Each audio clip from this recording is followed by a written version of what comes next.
Welcome back, opinionators. What a day that this is. Happy 2025. Happy 2025. Today is a super special episode. We have Miss Jamie Perry back in the building. Always and we're back at the original filming spot of my basement. His basement My couch. basement. Shout out to my basement and this couch. Today what we are talking about, opinionators, is 2024. This isn't just a single month.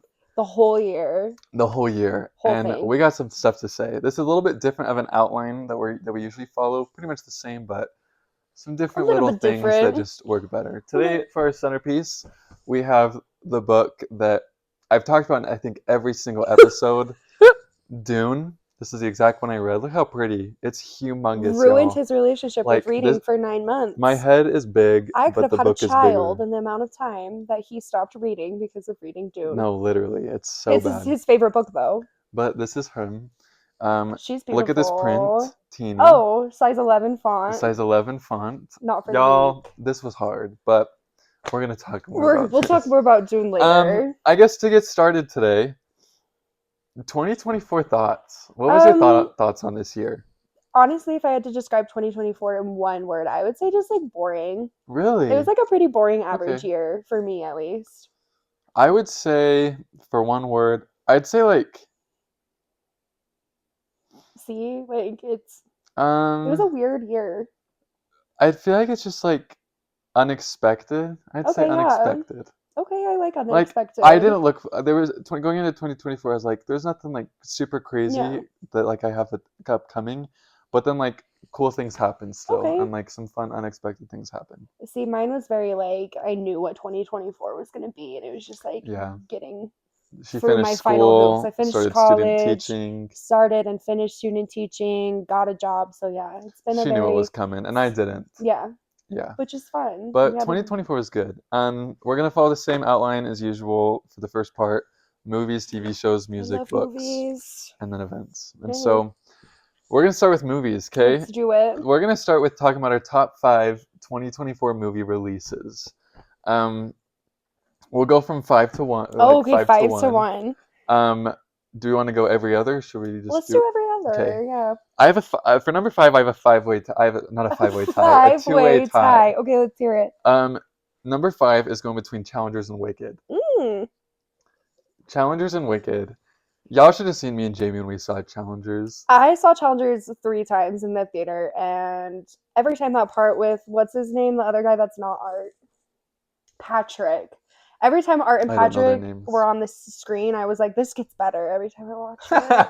Well, literally the reason this made top 5 is because of the soundtrack. We're going to talk about that later, too. The Challengers soundtrack, anytime that started, me and Jamie were in our seats. It's so like good. It's so just like you know what I mean? So like good. If it weren't for that soundtrack, that would have been the most boring movie I've ever watched. I know it was very boring, but the soundtrack made it not boring. Oh, the soundtrack! I don't know who put that together. I don't either. Who made the soundtrack for Challengers? You deserve an award. I know, for real. Because without that, it would have just been men moaning and hitting balls. For real, for real. But anyway, Challengers and Wicked. That's number 5. Okay. Wicked was really good. I walked into it with no expectations, not like thinking it was gonna be bad, but just like if it was gonna be bad, I'm okay with that. Movie musicals never hit. I was ready for it to be bad, and then I was mad when it wasn't, and I actually really liked it. So it did not make my top 5 though. But I'd give it top 5 just because like the events leading up to just the whole. We're gonna get there. We're getting there. Sure, I have to think about that one here. But that just. With the whole hype of Wicked, I feel like it lived up to the hype. It was fun. It was fun. Good. We hadn't had like a big, I feel like, Thanksgiving movie release that people were really excited for in a long time. So I liked that. Yeah, but that's my number 5. Okay, my number 5. This is so funny because I also have Challengers in my top 5. I do. I think that's also my top 5 because now I'm looking at, my number 5. Yeah, you know what I meant. My number 5 because looking at my other contenders, I would say Challengers is my number 5. Okay. The reason why it's not higher is because I don't think Zendaya can act. She just plays herself. She either plays herself and she talks in a slightly more stern tone. That's all I have to say. That's all I have to say about Challengers. If you're going to watch a movie with Zendaya in it for her acting, you're not doing the right No. thing. You can go and watch a movie for her visually, which we do. Which we do. That's why we go and see her. Yes, and her as a person, like, wonderful. I would love to have dinner with Zendaya, but, like, as an actress. But I also kind of wonder if it's, like, them putting her in a box a little bit. It's kind of like a Lily Rose Depp situation. Yeah. Like, I think, also shout out to Tyler Creator. These are his shoes. So cute on camera. I feel like that's kind of might be an issue is they keep casting her the same. They do. They keep casting her in Euphoria, I've heard she's pretty good. I haven't seen Euphoria, but so I don't know. But yes, Challengers was my number 5 of my top 5. Okay. Twins. Number 4 for me, Long Legs. No, is that your number 4? Oh my god. Number 4. Well, I guess we'll talk about this together. The exact same top 5, except for probably like 2 movies. I think we're really gonna have the same top 5. Okay. Long Legs. I didn't see this in theaters. I saw this by myself. I watched this by myself, which I love watching horror movies by myself. I also love watching horror movies by myself. Watched it by myself. I really enjoyed it. I thought it was such a creative movie. It prompted, after watching that, made me watch The Silence of the Lambs. Ooh. Which also a really great movie. Such a good movie. But I think this movie really just excelled acting wise. Oh yeah, like Nicolas Cage. Also there was a lot of good cinematography. It was crazy. That first shot where it's like just of his hands when he's like talking to her as a little girl in the beginning. I was spooked. I was like kind of like sitting like this. I was like, I don't like his vibe, but that movie had me on the edge of my seat. I loved Long Legs. I thought and I thought I've never really loved Nicolas Cage. Me either. But he was so different in this and so unrecognizable that it worked. He did really good. He definitely brought the strangeness to the role that was needed when he's like screaming in the car.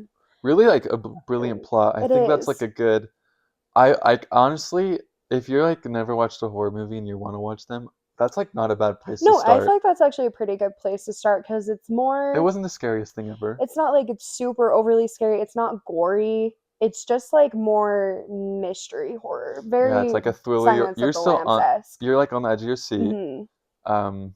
Yeah, it was my number 4. I don't even know if I have anything else to say. It was just really good. Well, you say your number 3 then. Okay, my number 3. Well, I have to decide now. Okay, my number 3 is Anora, which I don't think you've seen. Anora, Sean Baker film. Came out in November, I think. So good.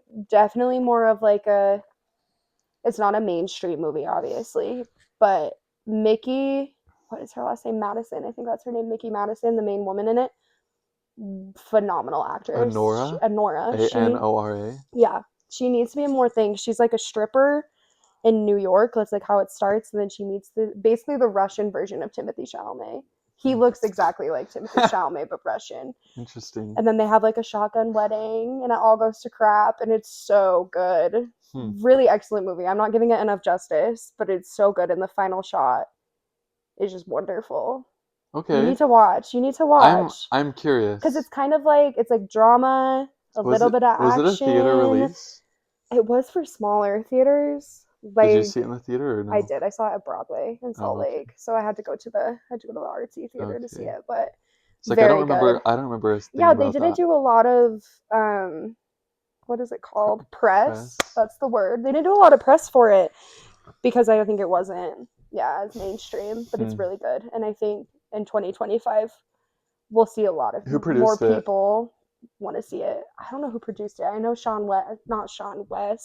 Sean Baker directed it. Okay.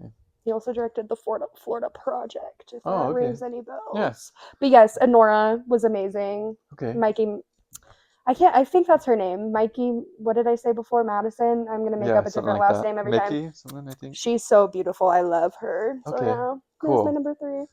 My number 3, which I think is your number 2, Nosferatu. Wow. That movie kind of blew me away. It's just so good. I hope directors watch that movie and writers watch that movie and say simplicity is where it's at. Such a simple, normal plot. Well, I wouldn't say normal. Well, not simple. Normal, but simple plot. Like, it's very easy. Like, I can pinpoint it. I can tell you what happens. I could literally put it in. This would be the most English teacher thing I've ever said. Like a story plot chart. Yeah. I could put it in a story plot chart and it would work. And I like that. You could easily explain that plot to a child. Yeah. You'd have to leave out a few things, yes, depending on sure. the type of parent you are, but I think definitely I could explain the plot of Nosferatu to a child. Nosferatu, I don't know why I went into that with such high expectations. I try not to do that in movies, but they were high, especially for Lily Rose Depp. Yes. But I think that was such a great movie to it really left a mark, I think, on this upcoming year for horror. Definitely. Because horror has been missing lately. I feel like we've just been missing. There's been very few hits with horror lately that I've been like, wow, this is good. Like Longlegs great, yes. But it's not on the same level as Nosferatu. No, but like it's different. Longlegs wasn't super original either. There's a lot of like things that influenced that. Oh, definitely. But I think for horror that was a really great film. And like also like cinematography, some of those shots in there, Robert Eggers, you know what you're doing. I love you, Robert Eggers. And he knows how to like craft and build an environment. He does. You felt like you were there. I felt that was probably the movie that I felt the most gross in. Like there are times where I'm like, you're literally like this because you feel like you're in it. You feel like you're in Count Orlok's castle. You can like almost smell it, and I'm ooh, oh, it's so good. And I really thought it was good. Some people have said like it's not original at all, but like Robert Eggers literally said this is literally going to be the silent film of Nosferatu from 1922. Yes. So like I don't know why people are expecting it to be this huge creative take on it. I don't know either, because it's literally named Nosferatu, which is already a copy of Dracula, and I'm like, babe, it's 2025. Nothing's original anymore. No, like I hate to tell it to you, but also, if you're gonna do horror, go back to the roots. Go back to the Gothic roots, and look how good it is. And I'll die talking about the revival of Gothic this year. Yeah. Lily Rose Depp did so well. We thought she wasn't talented. We've seen her in a lot of stuff. Yeah. And Lily, I'm sorry for what I said. I know, that's how I feel too. I'm sorry for what I said about you. I'm sorry for what I said about your forehead. I take it back, Lily. Yeah. I love you now, you and your forehead. I would say the weakest part of that movie was Aaron Taylor Johnson, which he wasn't weak, but I just think he overacted at times. I think, I can agree with you. I think because his character was, this is such an English major thing too. Since his character was such like a class difference from everyone else, I'm like wondering if it's his whole like, but the children, you know what I mean? I feel like it made sense, but there were definitely parts where I was like the wife didn't struggle with that at all. No, she ate down. Yeah. She did perfect. Everyone in that movie. Nicholas Hoult as Thomas. That character is just naturally disliked, and so I think that's also it too. Justice for Friedrich. I feel bad for him. Amen. He literally, his children. Never mind. I'm gonna put a spoiler. His children get consumed by Nosferatu, and then his wife, like poor. And then he goes and like lays on like her dead body and like coughs up blood and dies on her. Yeah, that was sad. Yeah, but watch it. The thing that I did really like about Nosferatu, which the silent film doesn't do, it's like really focused on like the plague, which was so cool. Like people are like sick, like when he sorry if you're watching this and you want seeing this, push pause. Like push pause, skip to the next movie. Count Orlok or Nosferatu, the vampire, gets to the town. People are like sick with the plague, and everyone's like, "This is a plague that's happening." That's kind of like how it is in the book, if you've read it. But I thought that was really cool, a cool take on it.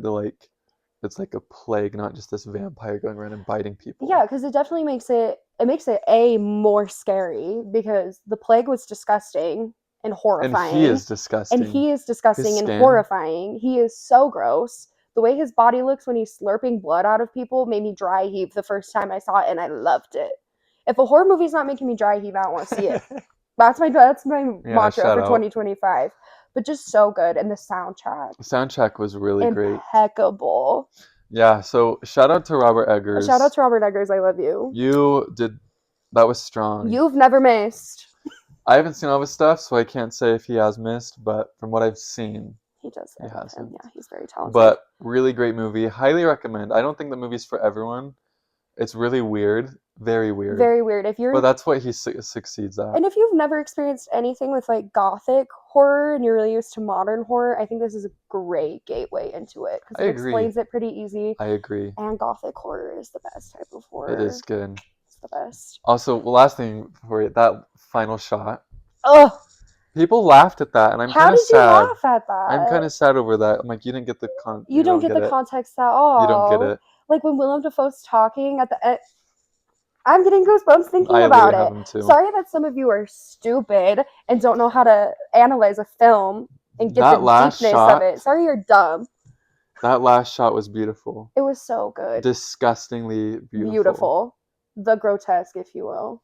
Yeah. Yeah. I saw something on Letterboxd review is Nosferatu skipped leg day. I thought that was good. The reviews have been so funny. The content we're getting from Nosferatu, amazing. Yeah. Anyway, great movie. That's my number 3. Number 2 for you. My number 2 is Nosferatu. Okay, so and I feel like I have nothing else to say. Yeah. Shout out. So the extra time we took to talk about this. But that was, yeah. It was 2. Okay, number 2 for me, you'll be surprised by this. Inside Out 2.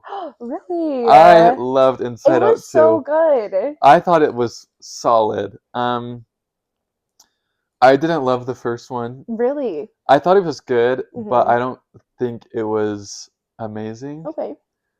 It was just, I don't know. But the thing that I loved about the second one is it really is not that deep. It's not. Like, people are like, oh my gosh, this was such a deep movie. No, it's not. It's really not. It's literally just about emotion. It's literally about, like, how old is she? 13? It's about a 13-year-old girl being anxious to start a new hockey team. But it was so well done. So well done. I just think like the voice actors carried. I think like the part that I think really sold it for me in that movie was the anxiety attack. Yeah, that was really well done. I thought that was super creative. Yeah, because keep going. Yeah, that's just all. The whole thing. I was gonna say, like, the way she's like spinning around, like everything's spinning around her. It's a very good visual of like what it's like to actually like be spiraling. Like it's like so out there, but you're like, I get it. I get it. Like, I've literally watched that and I was like, my brain before Zoloft. I thought that was really good. No, that's a cute one. I didn't even think about that. Yeah, that's number 2. That was your number 2? Okay. I'm on my number 1, which I bet you can guess. And I bet your number 1 is the same. Okay, number 1 was Dune 2! Shout out to Dune. How could that not be the movie of the year? If this doesn't win Best Picture at the Oscars, I'm gonna drive. We're driving there. We're gonna hit them with our car. We're driving through the Oscars building.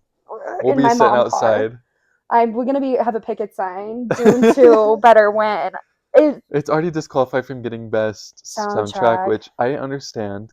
But didn't the first one? The first one won best soundtrack. I think. I feel like it did. It better have. And I get sad. I get it because like it's literally the first one, and you have to reuse. But still, I don't care. Give Hans more Oscars. He deserves all of them. Dune 2. I don't even know what to say about it. We've talked about it so much, but like not so much at all. Like, if y'all don't like Dune, I get that it's not for everyone, but I think that's a movie that everyone needs a concept and a theme and that everyone needs to see. I think so too. Just like, because listen, I can get behind people being like, Dune Part 1 was like one of the most boring movies I've ever watched. Listen, I can get behind that and I can agree a little bit. Sorry. It's pretty, like, I think like, yes, it's a little bit slow, but everything it's setting you up for when you watch Part 2, it makes it all worth it.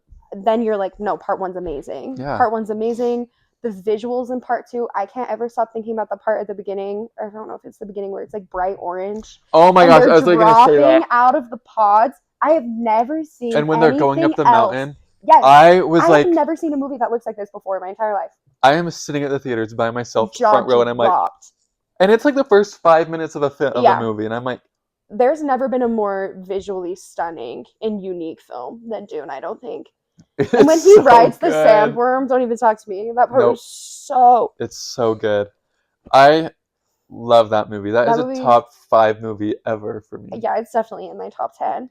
Like, it was so well done. Like, Timothy just eats down as Paul, always, like at the end especially. Like, yeah, Zendaya is the weakest part of the movie, but it's like not in a bad, like, she's not bad. No, but it's just like that, like the character is written to her. I was also gonna say, like, also her character, I think she's just playing the character how how she was like, told and plus Chani, she's not a focus. If you're coming away from that movie saying, wow, Chani really ate, everyone else ate before her. Everyone else ate before Johnny did. Yeah. Yeah. Is Part 3 this year? No. 2026. We have to wait 2 years. Yeah, I just don't even know what to say about Dune 2. It was just that good. Like, It's just a really well thought out. I was like, I didn't really. Oh, I watched the first Dune this year too. Mm-hmm. Like that was this year's Yeah, the because you first were one that I gone, watched yeah. it, and that Mm-hmm. didn't make the top 5 because just Dune 2. I can talk about it there. No. But like, um, I was just I didn't really know much about the plot of Dune at all before I watched I didn't it, know anything. and thank goodness I didn't. Thank I goodness. had to have someone like explain to me after I watched Dune Part 1. I was like, so give me the rundown. Like, what is Yeah. this actually about? And it's really not as difficult as I feel like people online make it seem to Oh yeah, be. people are taking it so You far. I've have to seen have stuff. like 3 shreds of media literacy and like know how to like read a book or read a Wikipedia page and you'd be fine. I think if you read the book before seeing the movie, you would probably be a little disappointed because the book is pretty different. Yeah. The characters kind of it's like the same overall story, of Mm-hmm. course, but lots of different things there's different things that happen to the characters in this. There's more characters too. Oh yeah. It's also cool to see like the internal thoughts of characters in this Mm-hmm. too. I'm glad that I read this after though because I think it like helps me understand even more what Dune 2 both the movies were about. And Just the year of Dune was just our the year of Dune. 2024 Shout out to Denis. for sure. Hasn't missed. Shout out to Timothy. Has Love not you. missed. Never Yeah. misses. Anyway, that's our number Anyway, yeah, one. that's our Shout number out. one. I can't believe we almost had the exact same I know. top five. I was like, I I feel was like like, we're I know going we're to. going to. I There's knew the we'd have one at least three or difference. four, It's three. fine. Yeah. Okay. Well, transitioning now. I wanted to do this part too. We want to do top 5 movies that we watched in 2024. Yeah. Because there's a lot of movies that I watched in 2024 that are some like my favorites now and that I've never that came out a long time that I've never seen before that I think deserve to be talked about. So yes, I'll start. We'll go every other okay, two. yeah, we'll do it. Number 5, Good Will Hunting. Oh yes, you love. I watched this a couple months ago. I was floored. I don't love Matt Damon, unfortunately. I agree he's talented. He's a very talented actor, but just some of his mannerisms, I'm just like, I'm just like, what am I? No, I don't like him. Yeah, I don't like him or Affleck. But I've heard nothing but amazing things about that Good movie Will was Hunting. really good. I think it's a great movie that everyone should watch because I think everyone can relate to it in some way. I need to get on that. And like, it's a really cool movie too because it was filmed in late 90s, I believe, and like, it's all about mental health. That wasn't a very talked about subject. That was like kind of when it started to be talked about, but like pretty like very like still applicable to today, and it was awesome. Yeah, I always feel like a big idiot because I've never seen that, and everyone's always like, it's like one of the best movies ever made, and so I really need to. That's gonna be on my 2025 watch list. So I don't know if this is cheating. I have 2 rewatches I rewatched in 25. So I'm going to start with one of those. I rewatched The Shining this year for the first time since I was probably 16 after reading the book. That is just such a good movie. Like, nothing like the book. Well, similar to the book, but there's a lot of things that are different from the book. And I could see why that pissed Stephen King off. Does he not like that movie? No, he hates it. He hates it. I didn't know that. He hates Stanley Kubrick, too. Interesting. The director. But like the way the movie makes it look is so cool. Like you can never beat the scene where the blood is like rushing out of the hallway, the twins, like it's just such a good movie.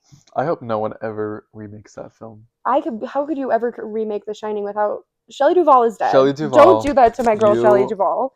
Perfect casting. Perfect as Wendy Torrance and her weird little outfits in there, all of her like weird layering. I just love The Shining. I love The Shining. That is a good. I didn't know that Stephen King hated it. Yeah, he hates the movie version of it. I would say I don't. Yeah, that's on. I don't have any thoughts. Yeah. Okay. Number 4 for me. I watched this 3 days ago. No, not 3. It was last week. Across the Spider-Verse. Oh, the new one? Yeah. For the first time? For the first time, y'all. I was floored. I was floored. Hadn't seen that. I know, for the first time. Oh, it's so good. I watched Into the Spider-Verse earlier this year. And I didn't love it. Really? I thought it was really. I really thought it was great, but I was like, I don't get the hype of it. I like the second one more. I was floored. That animation. It's beautiful. Oh my gosh. Spider-Punk. Oh my gosh. Spider-Punk alone is why that movie is so good. That movie was brilliant, and it ends on a cliffhanger, and I didn't know that. Yeah.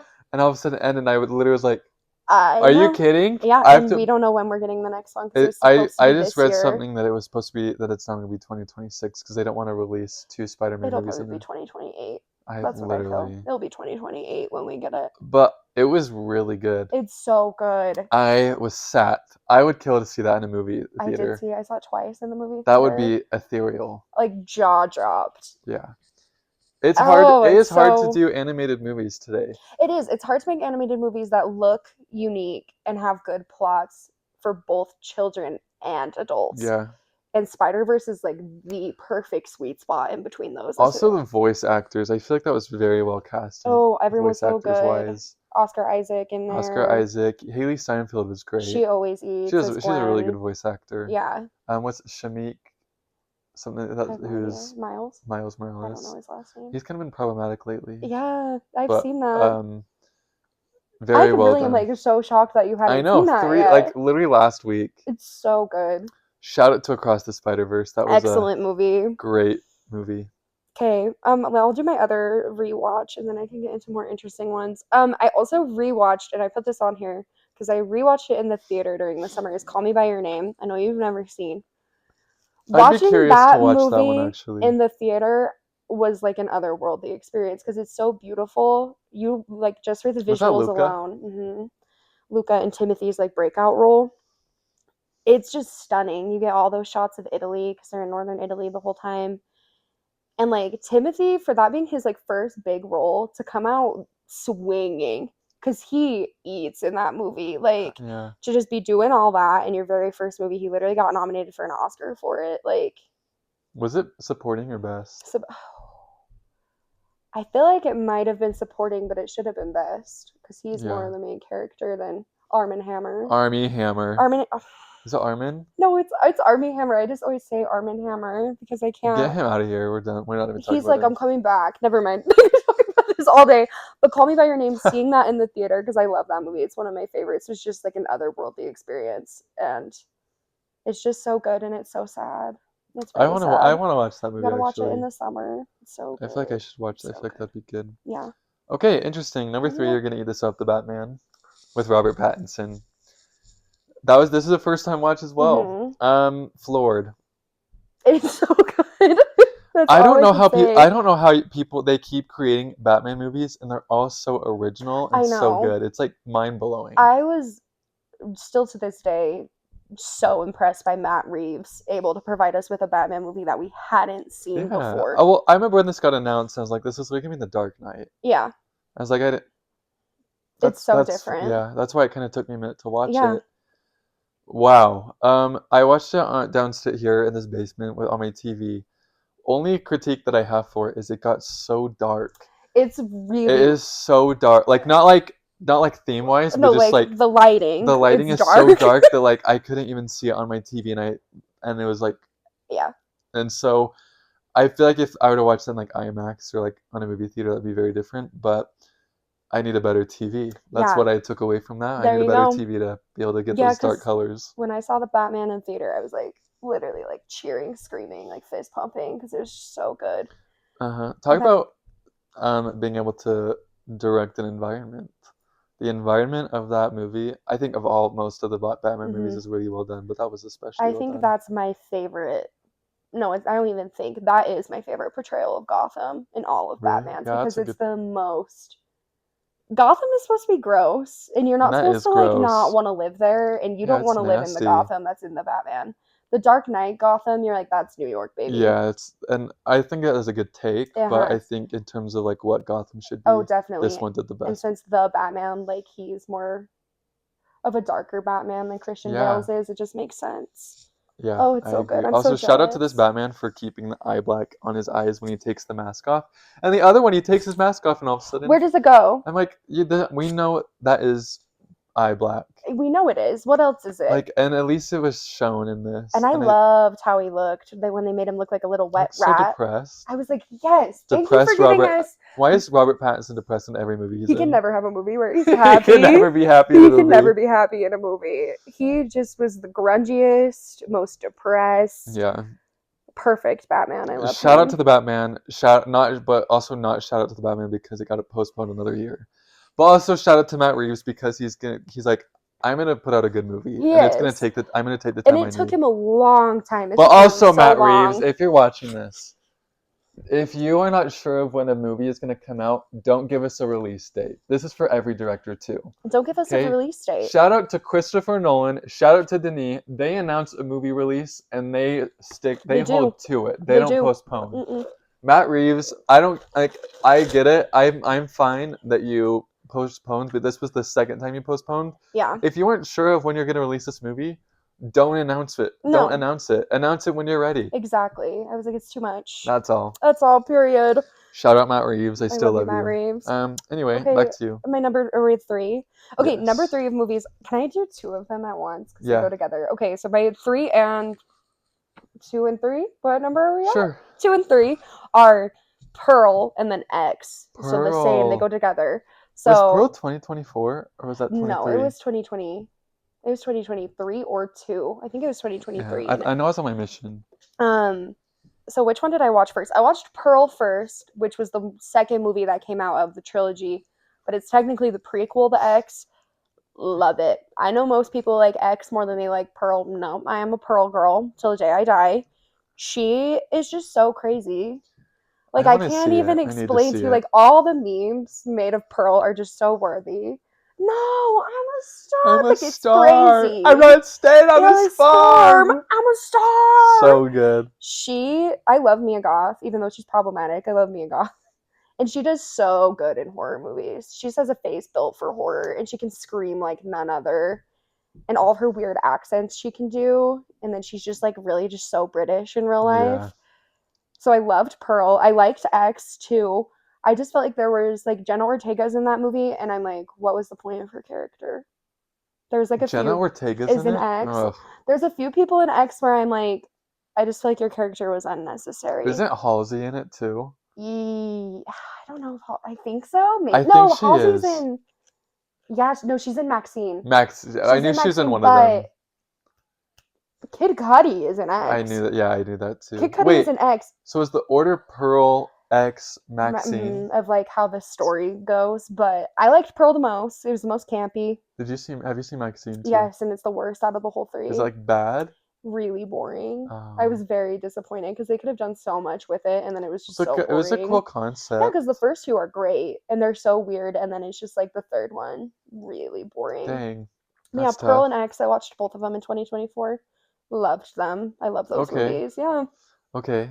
My number 2 and my number 1. These are like very close together of like what one I loved more. Number 2, first watch, Eternal Sunshine of the Spotless Mind with Jim Carrey and Kate Winslet.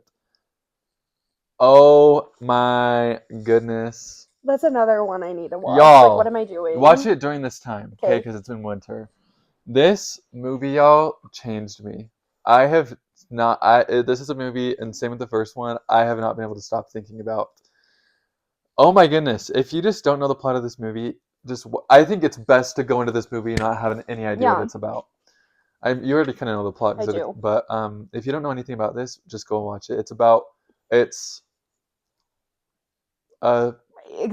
story. That's a really good description. I would say it's like not a very like high budget film. Yeah. Which I kind of love about it, honestly.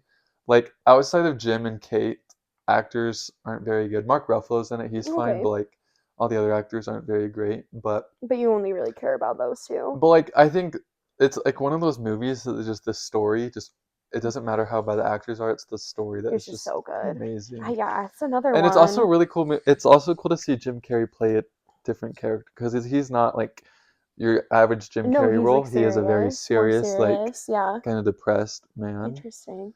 And he devoured. I'll say that. You love Jim Carrey. I do love Jim Carrey. Shout out Jim Carrey. You know what? I also love Jim Carrey. Anyway, y'all, go watch it. It is like brilliant. I cried my eyes out. I know. See, that's why I like don't want to watch it because I know it's gonna make me cry my little eyes out. But it's not in like a sad way. It's in like a beautiful way. There's like, it's like there's a little montage towards the end, and it just gets you. And you're just like, okay. I need to So watch. go watch it, I y'all. need to It's so watch. good. I'm lame because I haven't watched that or Good Will Hunting. Yeah, really good. Those 90s movies, They ate. I love the 90s. late 90s, early 2000 movies. Y'all know you were You doing. knew what you were doing. There was just, Yeah. something in the air. It's true. Okay, Anyway. my number one. Yes. I think so. Okay, my number one movie that I watched in 2024, and I'm not gonna lie, it might have been the very end of 2023, but I don't even care because it was so good. I'm counting it. The Iron Claw. Have you seen Iron Claw? I was about to watch this last night. I was about to watch it last night. Zac Efron's performance in the Iron Claw. Is it Jeremy in it too? Jeremy Allen White is in it, yes. Zac Efron blew me away. I was like going through that whole movie. I was like, this movie is not gonna make me cry. Like, I'm not in a mood to cry. Because I'm the type of person where if I want to cry in a movie, I'll cry in a movie. I was like, I'm not in the mood to. I didn't stand a chance. The last 10 minutes of that movie literally rip your heart out. Like, I could cry thinking about it right now. Like, Zac Efron I've never seen him in such a role. It's a true story, isn't it? It's a true story, yeah, based on real Von Eyck. I think that's his name, the Von Eyck brothers. So devastating. Every single person acts to the nines in that movie. They're so talented. But yeah. Zac Efron, like, we're miles away from High School Musical, baby. Like, he really showed that he can do, like, true, serious acting and doesn't have to play Ted Bundy to do it. Interesting. I need to watch this. I was literally... I ended up watching Spirited Away last night. I was gonna watch the Iron Claw instead, but I was like, I need something a little bit more light. The Iron Claw is not light. It's very sad. But it's like, I don't know, it just hits you in your heart. It really does. Yeah. You need to see it. I need to watch that. Yeah. Okay, interesting. My number one, first time watch, and I've talked about this before, Everything Everywhere All at Once. Oh. Y'all, I've never cried harder in a movie. Yeah. For that amount of time. I cried for probably a solid hour and a half during that movie. Yeah, once you really like get into it and you start understanding the plot, you know what I mean? Instead of you're sitting there being like, what's happening? Once you get into it and you get into the plot with Joe Buttibaki and like just the mom and her, like their relationship and the scene with the rocks. Scene with the rocks. Oh my goodness. I was so like, good. I don't think this movie is for everyone. No. I saw a review on Letterboxd and it was like glorified Rick and Morty episode. I was like, what? I mean, I could see it, but like I don't know. It is not for everyone. No. It is so out there. It is the weirdest movie I've ever seen. Oh, definitely. But it is, if you like really just like, you have to just go in with it very much like, what are they trying to say? Yeah, because they really are. It's a beautiful message. Like, it's a beautiful movie at the end of the day. The montage scene from that, I started thinking about that, and then I like couldn't think of anything else because it's just so impactful. Also, a movie that swept the Oscars, but I don't think it swept enough. I don't think it either. Are there more Oscars to give Everything Everywhere All at Once? No movie's ever won more Oscars, I think. And it deserved more. And I don't think it was enough. Like, it's an excellent movie. That put A24 on the map for a long time. It was already A24. Yeah, but would already say is kind of on the map. But that really I don't know, gave him like the stamp of like that was like a big theater. That was like a first big theater release. Because I saw it in the theater. I had no idea. Watching that movie, didn't even know. Don't go into. You need to watch that movie without any. Yes, and that's don't have any idea what that's about. Before I watched it because I watched it with my roommates and I was the only one who'd seen it. I was like, I have 2 rules while we're watching this movie. The first one, you can't talk, and the second one, you can't ask me any questions. Just watch, and you'll figure out what happens. And if you have questions, I'll explain everything. And at the end, that's always me. Hold your questions. That's what I literally say. I hate watching movies with people. That's why I go to the movies by myself. I go to movie theaters by myself all the time. Yeah, because then you can discuss after. And I just like hate when people talk during a movie. Like, especially if it's like a movie like that where you're intentionally, it's supposed to be confusing at times. Yeah, and it's like you're supposed to be lost because it's so out there, but just like calm down, have the patience that your question will be under. You'll get what's happening. Yeah. Anyway, Everything Everywhere All at Once. Amazing. If you haven't seen it, what are you doing? And that's like, there are like a few movies in my catalog that I can't watch very much. That's one of them. Yeah. Like, I probably wouldn't let myself watch that movie more than like once or twice a year. That's what I was going to say. That's like a once a year watch for me because it's just, I don't know, it really like hits me every what time. I'd give to watch that for the first time. Oh, I know. The first time I ever saw that in the theater, I was like, this is insane, and I was crying by then. I watched that movie on my laptop with my AirPods. Insane experience. I wish they need to do another movie theater release of that. They do. I need to be at every one of them. Your first one there, last one to leave. Anyway, that was a lot for movies. That was a long time. But those were our top movies for releases and ones we watched. So we're gonna transition to TV shows. We don't have much to talk about. No. My top TV show and the only one that I watched was The Bear. I finally finished it, y'all, after like over a year. A year of watching it. Finally finished it. Season 3, I would say, is the weakest. I agree. Season 2 is the best. Oh, season 1 is the next best. Yeah. I'm excited to Season 3, though, I read some like reviews and like other interviews. Apparently, season 3 and 4 is gonna kind of be like part 1, part 2. Oh, okay. So we're getting it's gonna continue on. Okay. When I'm hoping part 2, like we've seen with Dune, I'm hoping part 2 is more full of. Like, don't get me wrong, season 3 is amazing. Oh, it was so good. But I think it's the weakest of them. Yeah, definitely. I agree. I also watched The Bear. That was one of my only real shows that was like new that I watched this year. I did watch Shameless probably 8 times. Yeah. At least. I started watching Shameless for the first time in March of 2024. Finished the whole thing by April and then rewatched it. Yeah, probably 8 times over the summer. I love you, Ian Gallagher. But that's really it. Like, I watched The Penguin. I need to watch that one. You do need to watch The Penguin. It's so good. Everyone's acting in that show is amazing, and I just missed the Batman universe so bad. I was so happy to like be back in it. So that was also really good. I loved The Penguin. Yeah, I need to watch. Yeah. Okay. Nothing else, TV. That's all we got for TV. We're not big TV people, clearly. I'm like big on TV if I can binge it, but I don't have the time to. I can't watch an episode and then come back 2 days later. As you see, it took me a year to watch The Bear. Hey, it happens. Transitioning into music, we're gonna start with talking about our Spotify Wrapped. She has Spotify. I have Apple Music. Yes. And I'm glad I have Apple Music because I got so much more information. Yeah, Apple Music's was much better than Spotify's this year. It really was, and that's usually not the case. No, so good job, Apple Music. For me, I'll start. I listened to 96,000 minutes of music. That's the most I've ever seen out of anyone I've ever met. That's I didn't think that was a lot because I looked at like Twitter, and people are like, oh, I listened to like 150, and then I like look at everyone around me, all my friends, and they're like 30. Yeah, 20. I'm like 45. Yeah. I don't know how you even like. But I just have music on in the background all the time. Need to get to your level of 100,000 streaming minutes. That's my goal this upcoming year, is to get to 100,000. I didn't think I'd be even close to 96. I was like thinking about it because Apple Music always gives you like monthly how many minutes of music you listen to. And I was like, I'll probably be like 60. I was expecting you to be like 60, 70. When you sent me that screenshot, 96,000. Gagged. I was like, that's crazy. I can't remember the exact number, but it was about like 96,000. Yeah. Anyway, and Spotify doesn't give you that stat. They give me minutes. They give you minutes? They give me minutes. I was 46. Okay, which is like still impressive. That's impressive. Not 96,000, but I doubled her. Well, this is a good. Well, this kind of like shows you why I had 96,000. My top artist was Hans Zimmer. He loves those instrumentals. Anytime I do homework, anytime I do like anything, I have my Hans Zimmer playlist shuffle. It's what you have to do sometimes. When you're in college, instrumental music and movie soundtracks get you through everything. Yeah. And even out, I still listen to them all the time. Love you, Hans. That was your number one artist? Yeah. My number one artist, and no one's going to be shocked, was Frank Ocean.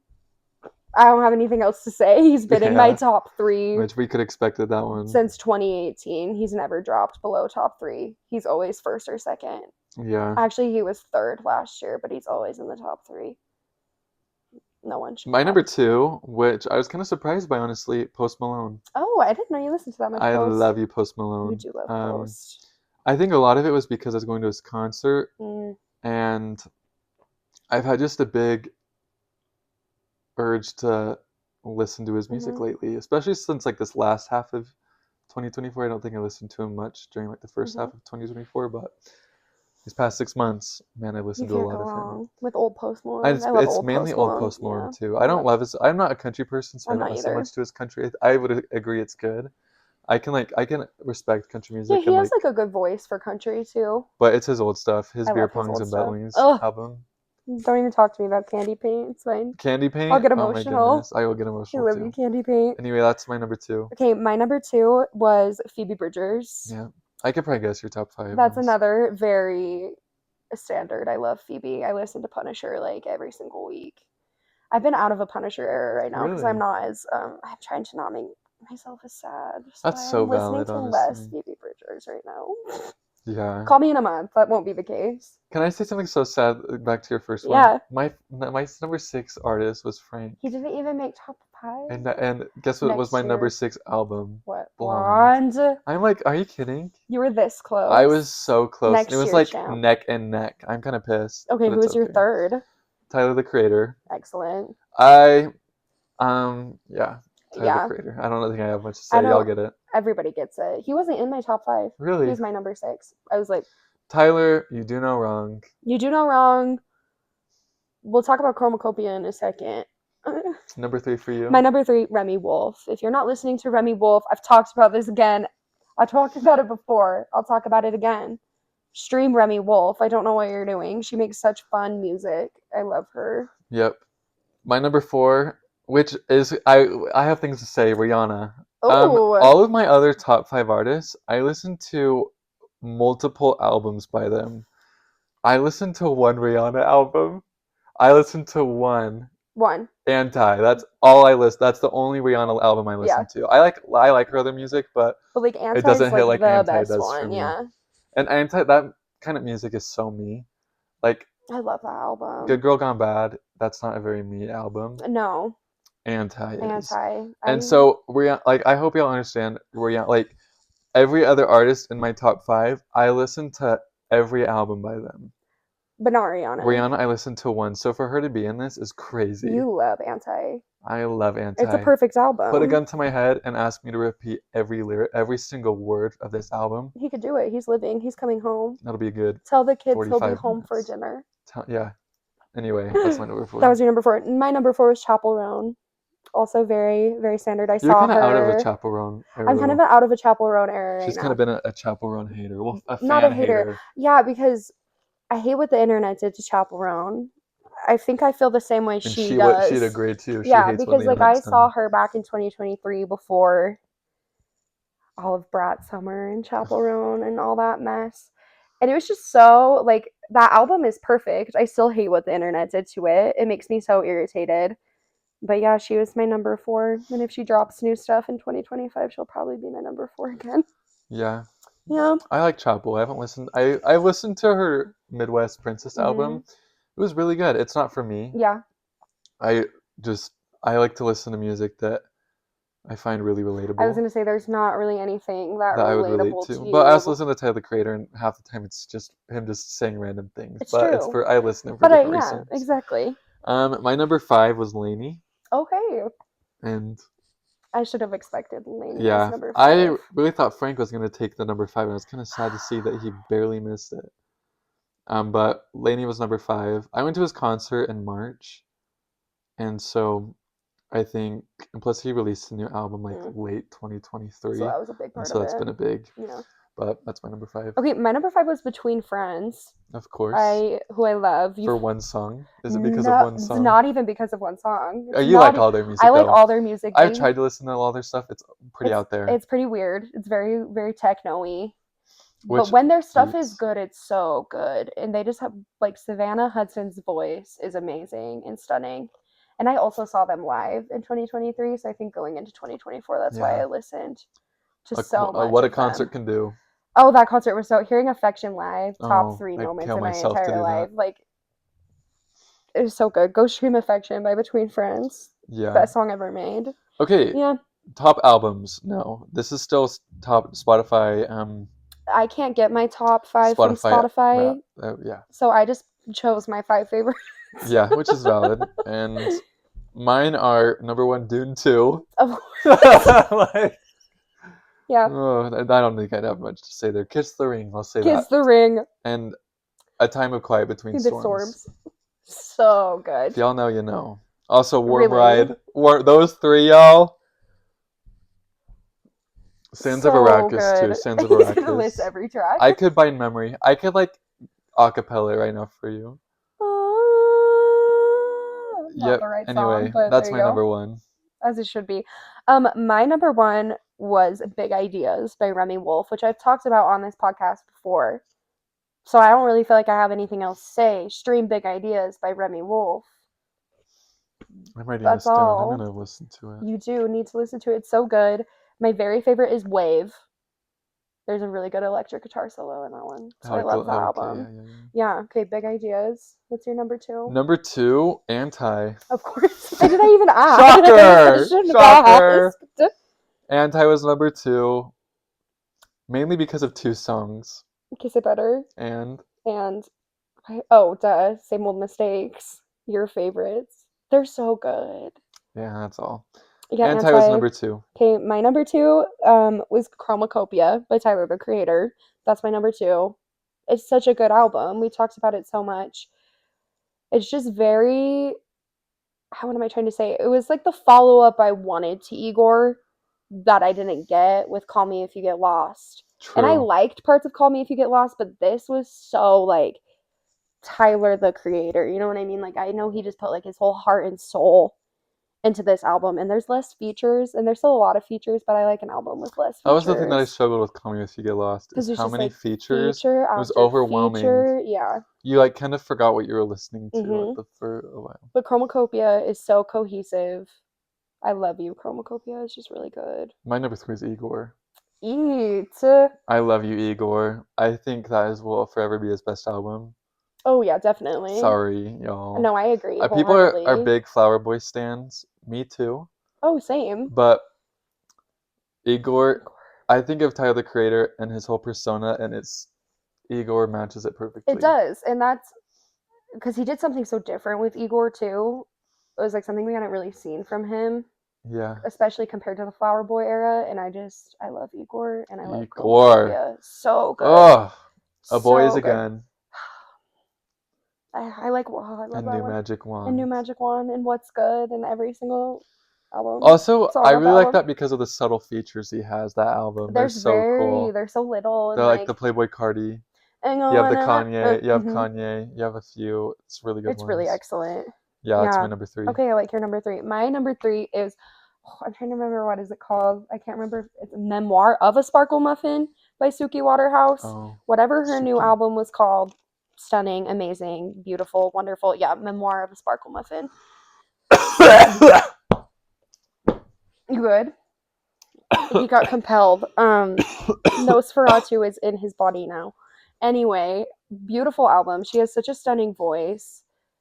It was just so fun. It was something that I needed because I was so sick of like the same old, same old. I needed something that was like opposite. Same old mistakes. Yes, I needed something. Anyway, I needed something opposite of Brat, and I felt like that's what Suki Waterhouse's album was, and it was very good. It was like a palate cleanser for me. We've hated a lot on Brat. We have, but there's good hits off of it though. We've had a change of heart on parts. Parts of Brat. Our opinion really hasn't changed on Brat, except for like two songs. Yeah, there's like one song for me. His is Sympathy Is a Knife. Sympathy Is a Knife. I don't know what she put in that song. That one is so good. That one, and I'm not gonna lie, I've been streaming Von Dutch lately. Because driving in your car to Von Dutch is really fun when you're a woman. I don't know how it is as a man, but as a woman, I haven't listened to that one. I don't know how it even goes. I'll sing it for you later. Okay. Sounds good. Yeah. Okay, my number 4, Lost in Heaven by Chase Atlantic. Oh, you love Chase Atlantic. These last two albums, I want y'all to know these came out in October and November. So for them to be able to be like a top album is pretty crazy. I listened to them a lot. Mm-hmm. Y'all, Chase Atlantic, let me try and explain them to you. If you don't know who they are, it's like trap R&B. That's like the best way I can explain it to you. And it's like it works. You think that wouldn't work at all, but it works so well. One of the bandmates like plays the saxophone and like works well. It is like it's late night music, like it's so nice. And you know my thoughts with that. You love your Chase Atlantic. And yeah, shout out to Lost in Heaven. Mm-hmm. It's not for everyone. I think it's worth a listen though. Definitely. Not for lyrics, but just for vibes. Just for the vibe. He likes the beat. It's all about like sex, money, and drugs. There you go. And that's all you need. Yeah. My number 4, I don't really have a 5th one, except if you want to count the Challenger soundtrack. But my 4th one that I wanted to put on here, because I was thinking like new releases of 2024, was GNX by Kendrick. Do I love it start to finish? No. There are parts of that album that I will skip. But the songs that are like, there's like 3 the good ones I are will good. skip. But the good ones are so good. Like all the ones with SZA, Luther. I know how you feel about Luther. Every time I get in your car, Luther's playing. Luther and Hey Now. Hey Now is so good. I love when he says shit gets spooky every day in October. It's my favorite line. Yeah. Yeah. Shout out GNX. GNX. That's going to be my 4th. Okay, my number 5, Chromacopia. Also came out in October, y'all. End of October. So for this to be in my top, like, remember, 96,000 minutes of music. Chromacopia coming together. Landed too well. I'll say that. Too well hit to there were some songs that hit me to the core. Relatable. I really love this album. One thing that I think that I struggle with it is all of his other albums he has done such like a concept with and ran with it the whole album. I think he struggled a little bit with that with this album. Yeah. Like the whole like trailer to this album, like there's people marching into this box and Saint Chroma. It's like a story about this dude that like owns right? brought color. Yeah. And it's not like talked about a lot. No. It's like talked about in the first song. And so that's the one thing that like, I wish there was more. Like Igor, he says like Igor in every single song. Yeah, and he was like committed to the Igor bit, and like he hasn't been as committed to it, but a tour is starting, so we'll see what happens. We'll see. But Chromacopia really, I thought, landed really well with features. Yeah, you'd probably look at this track list, be like, he has these features on it, and then you listen to the features. There are some features that I hate to say, but they did better than Tyler. They do better than him. Like Lil Wayne. I'm looking at you, Doechii. I'm looking at you, Doechii, Lil Wayne, even Sexy Red. Oh, and Glorilla. Sticky, the features on Sticky make Tyler's Sticky. The weakest part of Sticky. Oh, and he'd probably agree with you. Yeah. Anyway, Chromacopia. Yeah, amazing. Shout out to Darling I. Shout out to Like Him. Shout out to Ratata. Ratata. Oh my gosh. The whole thing. The amount of videos that we have of just us listening to Ratata. I'll be listening to Ratata in my car at 6:30 in the morning driving north. It's her pump up song. It is. Chromacopia. Shout out to you. Shout out to you, Tyler Creator. See, goes back to what I said about 2024. Unexpected. This was unexpected. Yeah, it was really unexpected. And boy, did it land. It sure did. I don't really have a 5th one. Okay, that's okay. Well, let's go into our top 5 albums that came out in 2024. Okay. You've already touched on this a little bit. Yes. But we'll start with 5. We'll start from 5 to 1. You're gonna laugh at this, honestly. Metro Boomin and Future released 2 albums. We Don't Trust You and We Still Don't Trust You. Which one did you like more? I like We Still Don't Trust You more. And so, but like, this has been a really recent start to listen to a lot because I don't know why, but We Don't Trust You I didn't really love, but then they dropped We Still Don't Trust You, and that changed my whole thoughts on both of the albums. Have you seen, this is so out of like off topic, have you seen Future talking about the Kendrick and Drake beef, and he's like, yeah, it's just like my album and you don't see me throwing a fit or anything. Future, I love you, Future. Funny, I love him. But that album, production wise, I love Metro Boomin for production. Like he did the Across the Spider-Verse album. He really does well. Really did well, and I would be curious to see him work with more artists on stuff, kind of like what Tame Impala does. He could do a lot of genres, I feel. Definitely. Anyway, shout out to that album. That was.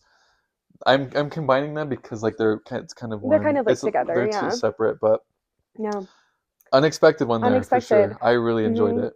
I gave you all my best ones for 2024. I can tell you about an album I hate though. Yeah, please. Short and Sweet by Sabrina Carpenter is gonna go for worst album of the year. Unseasoned bread.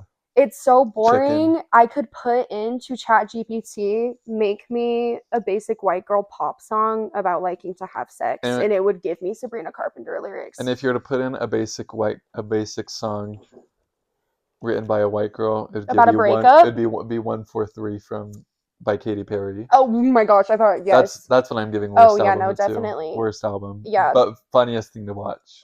The flop and downfall so of Katy funny Perry. Of Katy Perry. And I'm not hating on people who like the Sabrina album. I get it. It's really fun, and I think fun music has its place. It's just not for me. It's just I thought it was good. I thought it was like a good album. I listened to the whole thing. but that's the only thing. Like her whole persona now is just kind of like sex and being a dumb blonde. Yeah. And it's getting old fast. That gets old really quick. Yeah, and so she needs a little rebrand, I think. I think her being a big star is awesome. Oh, I think so too. I think she's such a funny, like she's great She's at being a celebrity. Like she's an actor. She knows how to do it. I want her to do something a little bit more creative. Yeah. It's just getting old, I think. Yeah. Okay, yeah. We forgot to do our least favorite movie of the year. We'll get there. I'll just edit that back in. Okay. My number 4 for albums that came out in 2024, Hit Me Hard and Soft by Billie Eilish. That's a great album. That album, honestly, I could probably move this up to number 1 in terms of like, I think just best altogether overall. Not my favorite. But like this is my favorite, done. But I think for out of best albums that came out, I think this could be number 1. Yeah, she did a really good job. The production, job. The cohesiveness of it, the length of it especially. I think I remember listening to Birds of a Feather for the first time. That song will stand the test of time. Oh, definitely. Like I remember listening to that and I was like, oh my gosh. Yeah. So well done. She makes beautiful songs. Phineas. Her and Phineas. I don't like your music, Phineas. Me I don't know why you can't produce good music for yourself, but only for Billie. But you cook for your sister. Yeah. And Keep doing it. Hit Me Hard and Soft, shout out to you. You loved that one. That was real. If that doesn't win album of the year, I'll be kind of mad. There you go. Because Chromacopia can't. It was too late. It was too late, huh? Next year, though. Oh. Anyway, Hit Me Hard and Soft, that's number 4. That's a good one. Give me your other ones. Because I already talked about number 3, GNX, Kendrick. Okay, perfect. You know, the songs that are good, they're great, really good. But the songs that are bad... And they're not even bad, they're just kind of boring. Well, they're just not original. Like, Squabble Up. Like, we already have that sample. We do. Like, we don't need that sample again. And so there's just some stuff that I'm like, you could have been a little more creative with. Yeah. I just love his lyrics. I think his lyrics are really cool. Nobody will ever write lyrics. And his tone of voice his tone of voice in like different songs is really I like how he can change it. He does his like kind Shout of out Kendrick. Shout out Kendrick. I love you, K. Dot. Number 2, Lost in Heaven by Chase Atlantic. Number 1, Chromacopia. Okay, there we go.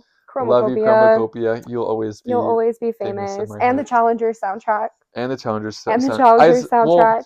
I would put Dune 2 in here, but I was like, I've talked enough about that, and I wouldn't consider it an album, more of just a work of art. I understand completely. It's a soundtrack. I love you, Dune 2.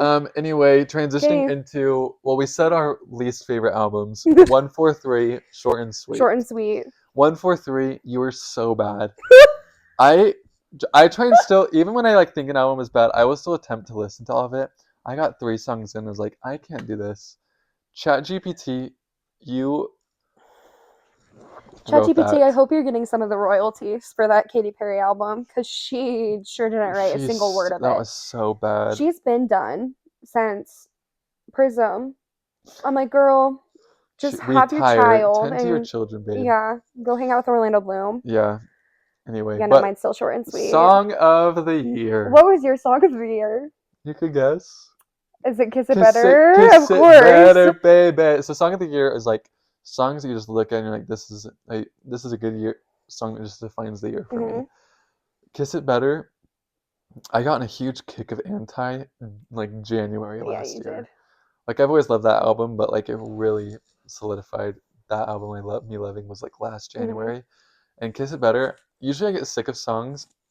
Like I could listen to the song over and over again and never get sick of it. Anyway, shout out to Rihanna. Shout out to all the people that produced that. Yeah, that's a perfect song. You have made me so happy. And me too. I listen to my vinyl of Anti a lot. I stay listening to my vinyl because I forget. I do listen to a lot of my records too. Okay, well yours was like so much better. Mine's like so unserious. Okay, so my top song of 2024. Do you think you could guess? It's not Frank Ocean. No, I don't think you would be able to guess. Is it the Studio Ghibli? It's okay. It's called Tub Thumping by Chumbawamba. I get knocked down, but I get up again. You know that song?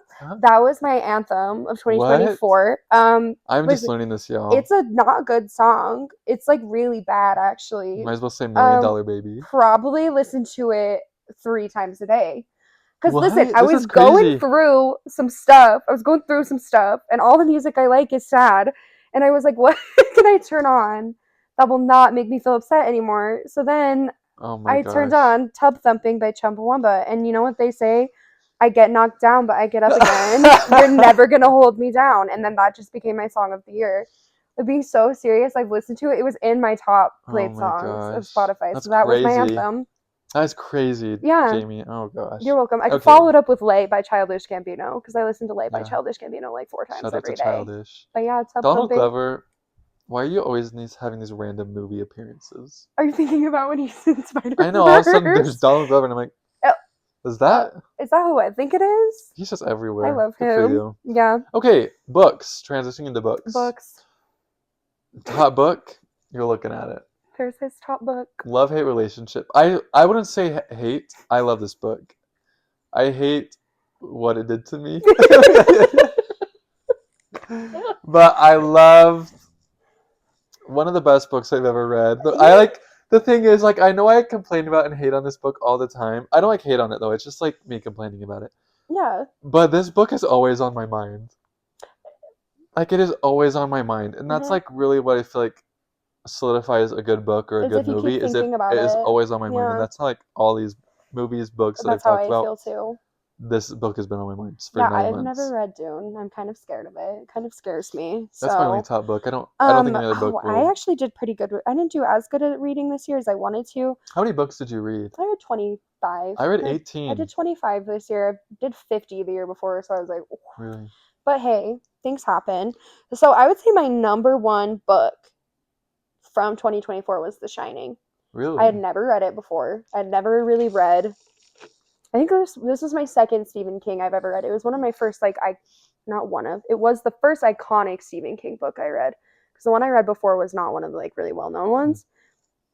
It is just so good. The way it is written, the pacing of that book, the way you get to experience, being in Danny's mind, and just everything you get to see is just excellent. You're spooked the whole time you're reading it. And then you realize that your worst fear also would be being snowed in a giant hotel, because it's literally disgusting. It's so scary. They're there for so long. In the book, they just go into so much more detail. And I loved being able to see, you get to see Jack's descent into madness versus in the movie. Cool. He's already kind of awful at the beginning. In the book, he's not. In the book, he gets a lot more, what am I trying to say? He's just trying to be a better father. He's a recovering alcoholic in the book, and that's kind of where you start, and he starts as a really good dad, versus in the movie you start and he's just kind of the worst from the get-go. I didn't know that. They add a lot more. Is it third person or is it dual POV? I think it's third person. I can't remember, but I read it in 2 days. It was that good. I read it in 2 days. It was excellent. Okay, would I be able to read it in 2 days? Yeah. Is it quick, or is it just you just crack down? It's really quick. I also did crack down, but it moves fast. I need to read it.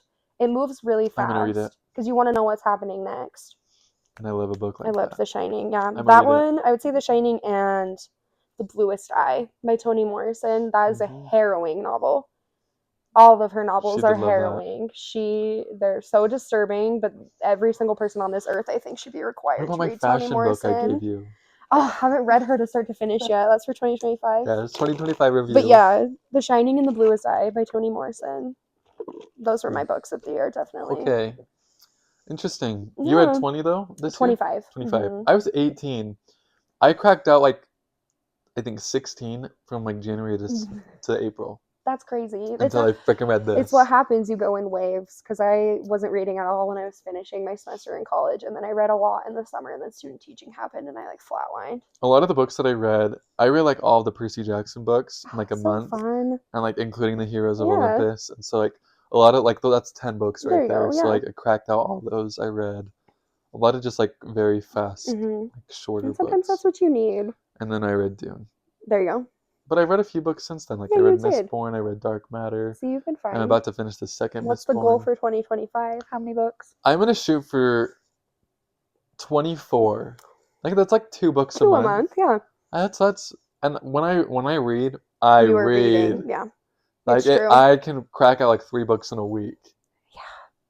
I need to get back on that. Yeah, anyway, shout out to books. We love you. And I'm getting back to liking books again. Reading is fundamental. It is. Amen. Okay, Events. Now into events. Events, we have a lot to talk about, so buckle up. We're gonna start with top events of our personal lives for this month. I'll start. Number one, the Lainey concert. I loved that Lainey concert. That was in March. Paul Jason Klein, I love you. I always will. You can do no wrong in my eyes. And that was just I didn't know the set list. The reason this is like so fun. I know every single song by Lainey. Mm-hmm. And so like I didn't even look at that set list going in. You just knew it all. And so like every single song played, I was like, surprise. That's and so I like was like, oh my gosh, they're playing this is my favorite song. This is my favorite. Like they played Pink Skies, you probably don't know that one. Mm-hmm. That was a song that got me hooked on Lainey. And so hearing that live, that was my first Lainey concert, by the way. That's so special. And so hearing that live, I was like ethereal. And yeah, so that's my number one. My number one. I wouldn't say number one, but just one. I guess I should say my number one is I graduated college. That's my personal win. That's low. Graduated college. My big personal win was I healed from a straight man who ruined my life at the end of 2023. And he humiliated himself so bad in my eyes that I got icked out of liking him. And now he continues to embarrass himself. And that was my biggest win of 2024 was getting out of my straight era. Shout out to Presley for that. Shout out to Presley. Shout out to Presley if you're watching Presley, if you're watching this, I love you so much. Yeah. Okay. Yeah. Interesting. Number two for me, Disneyland. I went to Disneyland this year. Jealous I love you, Disneyland. You're like, I'm like not a Disney adult, but I am. Like, listen. Like, if you don't love Disneyland, what's wrong? Argue with the wall. Disneyland is a fun place to be. I don't go to Disneyland I don't buy Disneyland merch. No. I think that's the biggest waste of money ever.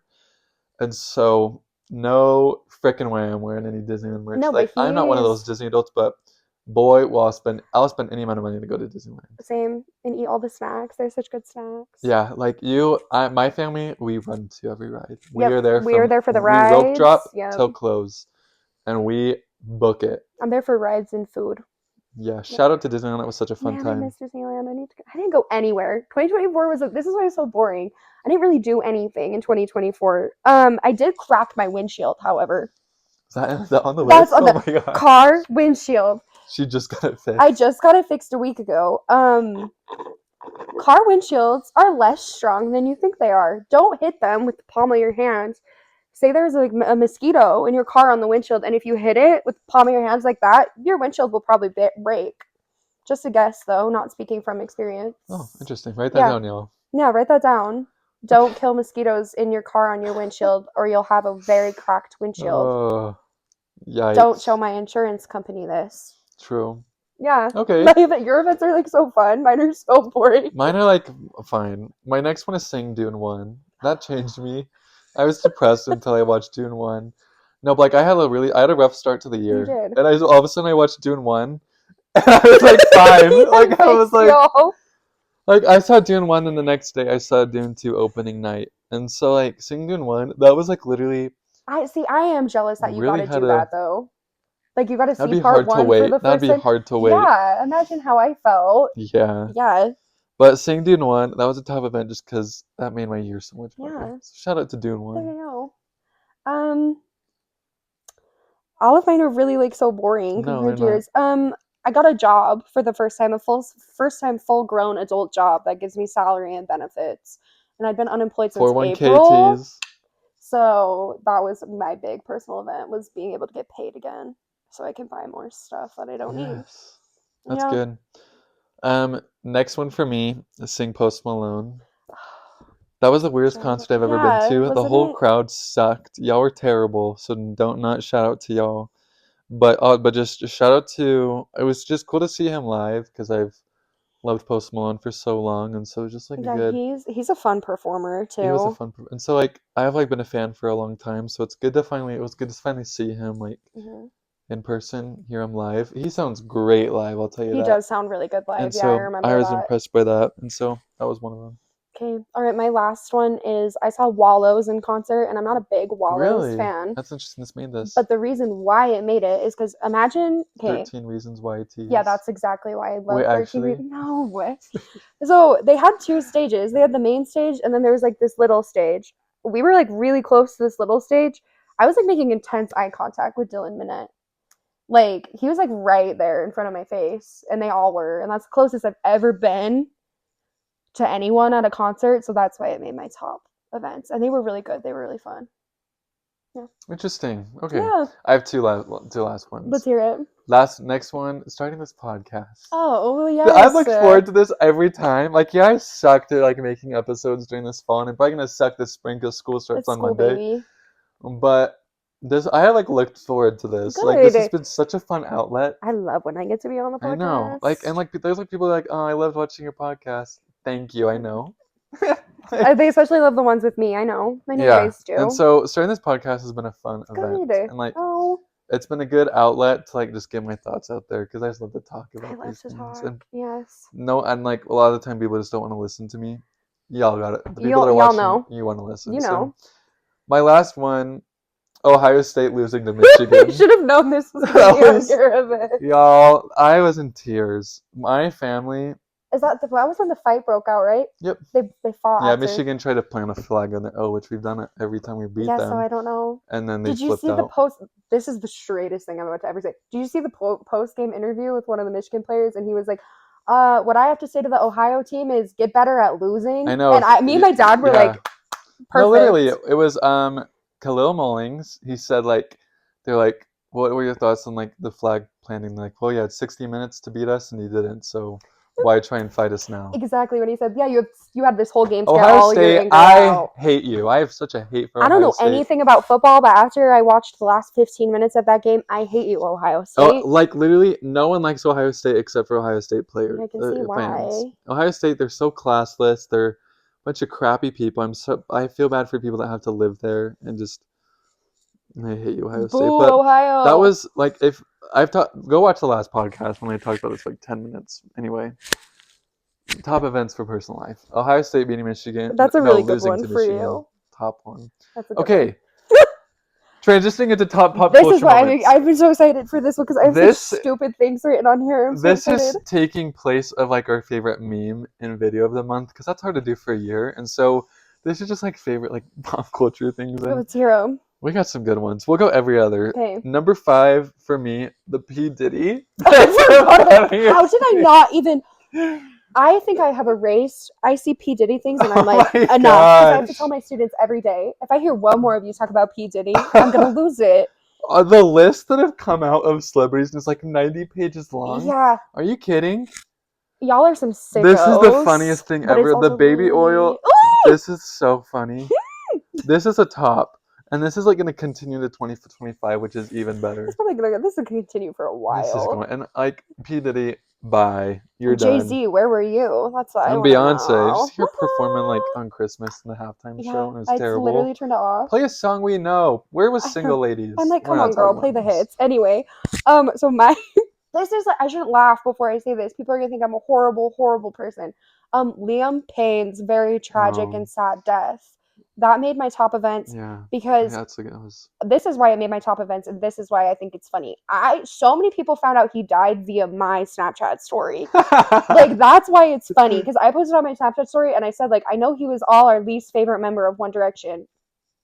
But, like, man, he fell off that balcony, and now we know it wasn't a suicide either, but, like, so many people slid up and they were like, what? And go follow Jam Spams for the latest up-to-date news. I'm your news outlet. Yeah, for real. So Liam Payne's dead. And then like not one video up there, but there's like the candlelight vigil and they're playing Strip That Down.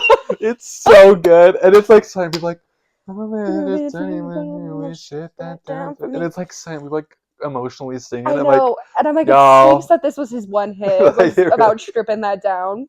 Ooh, hit that. Ooh, so that bad. Down, girl. Oh my gosh. Girl. Number 4 for me is Drake versus Kendrick. That's been so fun to watch. Drake, you're done. You're done. I'm team Kendrick. Who's not team Kendrick at this point? That is so funny. And like the diss tracks that have been dropped. Not Like Us. What was the other one? I don't even remember. There was another Family one. Matters? Yeah, I think so. Not Like Us. Like, yes, it's been overplayed.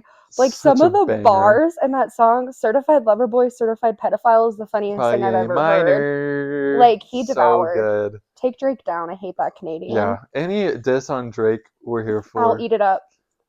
Anyway, that's been fun. That's kind of over now. It's like still a little bit there, especially with Kendrick going to Toronto on his tour.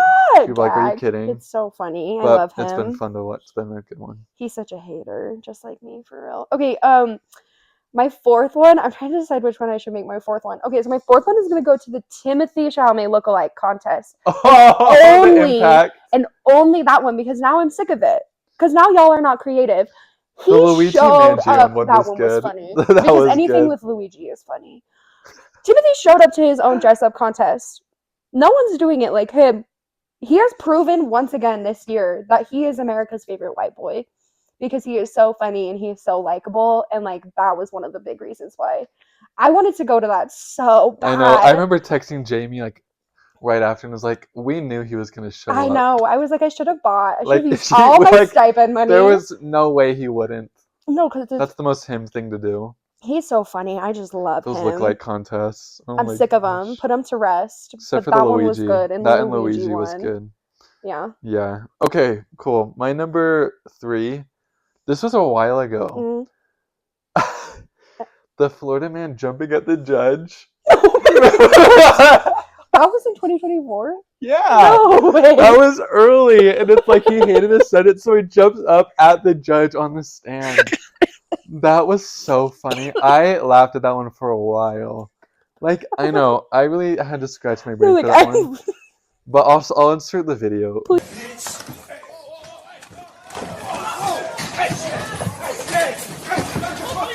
But it is so funny. Like, the way he leaps up there and that judge went down. Like, just... Oh my gosh. That was so funny. Shout out to that. Thank you for making me remember that. I forgot about that. That's the best part of my day. Okay, I'm going to go with this one next. My other big event of pop culture I loved this year was The Joker 2 doing horribly. Nothing brought more joy to my heart than that movie just flopping. The musical theater. Oh my gosh, because people were so insufferable about the first Joker. It made me so happy to see them disappointed with the second one. And I also don't like Joaquin Phoenix whatsoever. I think he's very insufferable, so I like to see him flop a little bit. And Lady Gaga, stop trying to act. She's like a good actress, but like...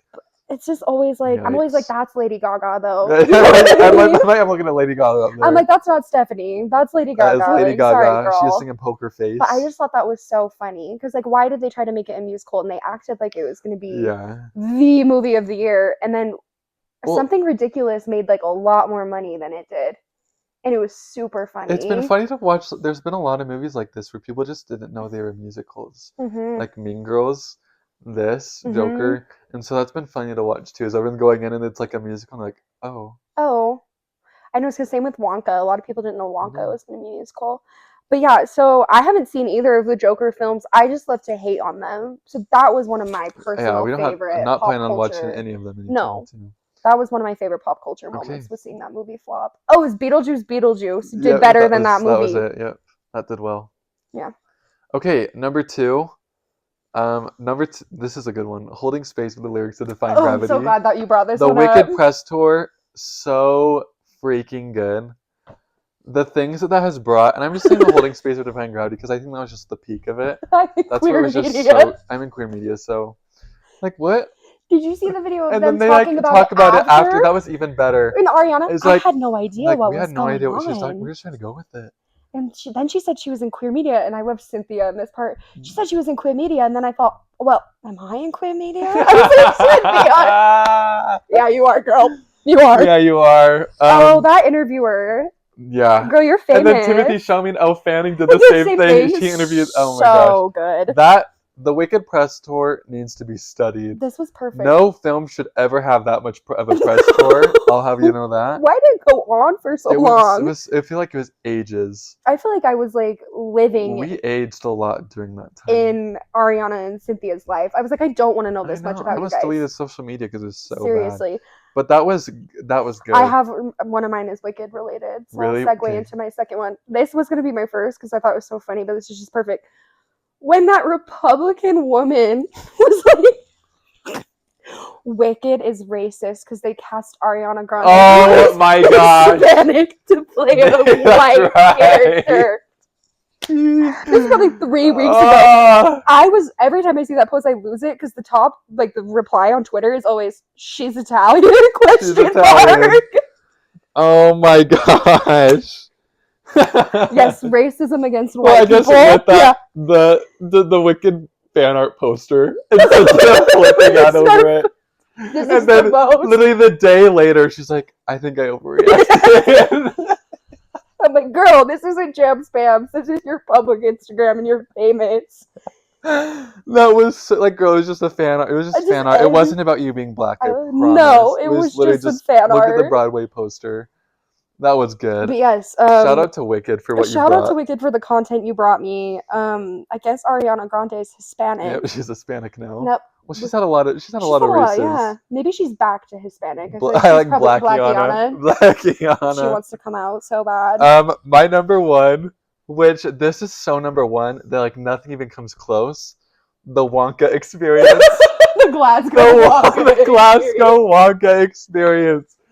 Y'all, the death grip this had on me. I have to find the picture of that woman. That girl. That Oompa Loompa. The Oompa Loompa girl, and then the unknown. Oh my gosh. I have never loved AI more for catfishing people into going into that event. Oh my gosh. Y'all can't see it. He's gonna edit it in. I looked at plane tickets to go there.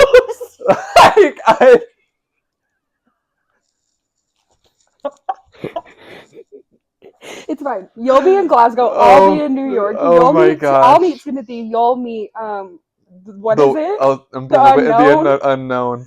And it was just a Dementor. That was so good. The best image from the whole thing was like the one, wasn't it like a backdrop that was like candy? Yep. It's like Candyland, and it literally took up like 1/3 like of a wall. Arches. There's that. Then there's the. Oh my gosh. Wow, the Glasgow Willy Wonka experience. The Wonka experience. That was so good. I have thought about you so much. Wow, you've brought me back to a lot. I know. I really had to search. I really thought about this. I like it because you did more of the first half of the year, and I took more in the second half of the year. But that's number one. I don't think there's anything that can come close to that. My number one was gonna be accusing Wicked of racism against white people, but my number one is the entirety of the complete unknown press tour. Because what has Timothy Chalamet been doing? Who is he interviewing with? The record store dude. It's just like the video of him where he's like losing it. Oh my! That shrugging meme of him. And it's just the video of him with Brittany Broski when he starts doing the Soulja Boy dance is the part that gets me. And he's like, and now Superman it, and she's just like laughing so hard. She's like, I don't know what's happening. That and when she says my ideal type in a man is Jack Skellington, and he goes, well, I know these pants are baggy, but look at these limbs. And I'm like, I love you. Funny. He's crazy. I love how he just owns who he is. Oh, I know. Like, he doesn't care whatsoever. He just says whatever he wants. But he's so well spoken too.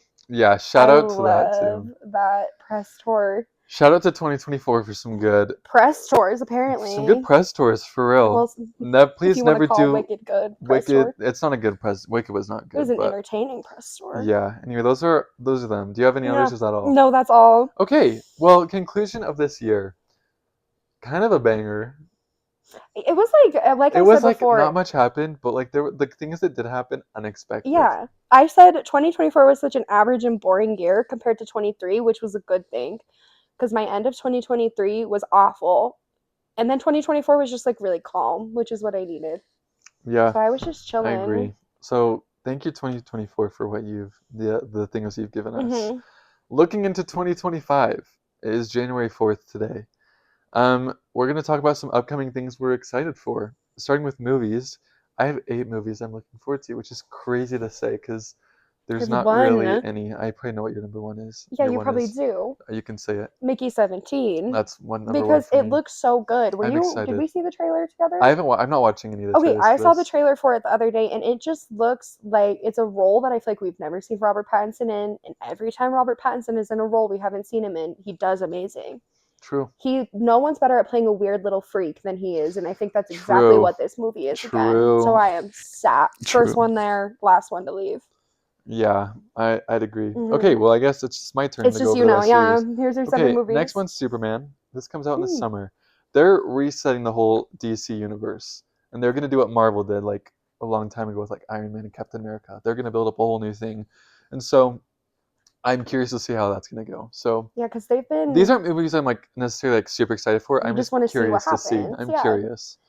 Next one, How to Train Your Dragon live action. Oh wait, I actually am excited for that. I hate live actions. Me too. I'm here for this one.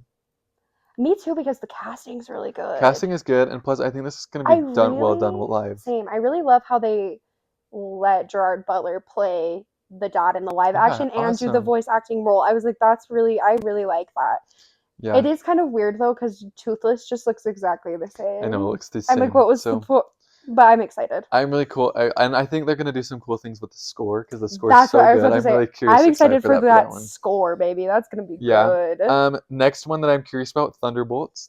I'm a Marvel hater right now. I have not watched anything new.